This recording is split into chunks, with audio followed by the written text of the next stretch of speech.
La Direction générale des services vétérinaires, dans une dynamique d'identification et de sensibilisation des établissements de production laitière et de production d'aliments pour volailles et ruminants, une sortie de sensibilisation sur les normes qui gouvernent le secteur, mais qui n'exclut pas de passer à la vitesse supérieure les jours à venir. Les détails dans ce reportage de Jean-Eudes Bayala et Moumouni Wanga.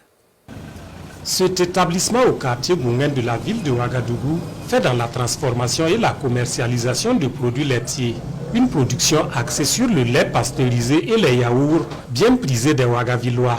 Ce matin, la responsable reçoit une visite de la Direction générale des services vétérinaires. Ce sont les conseils qu'ils m'ont donné de bien s'occuper du lait, de regarder souvent si c'est du lait local ou bien si le lait est bien traité.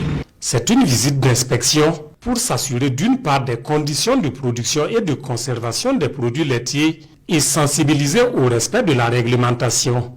Un peu plus loin au quartier Boulmigou, le même exercice est répété dans cette unité spécialisée dans la production et la vente d'aliments pour volailles et ruminants. On espère en tout cas que ça va changer les choses, ça va changer les données. On s'est dit que si la réglementation est respectée, on s'est dit que ça va augmenter la qualité de l'aliment. Nous avons constaté quand même pas mal de dérives sur le terrain.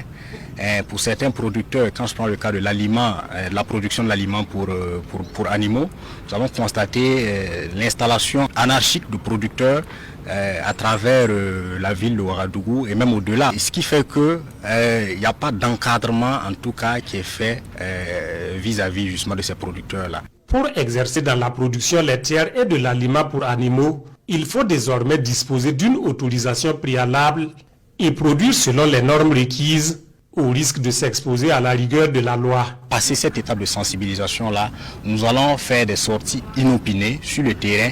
Nous allons constater, nous assurer que les éléments en tout cas ont été pris en compte, auquel cas nous allons procéder à la fermeture de ces établissements jusqu'à ce qu'ils puissent se conformer. Et donc la sanction qui est prévue par les textes, c'est la fermeture dans un premier temps de ces établissements-là, de telle sorte à ce qu'ils puissent se conformer. À en croire le directeur général des services vétérinaires, les sorties du genre vont s'étendre aux autres types de production d'origine animale. C'est pourquoi il invite les acteurs à prendre attache avec les services techniques en charge de la question.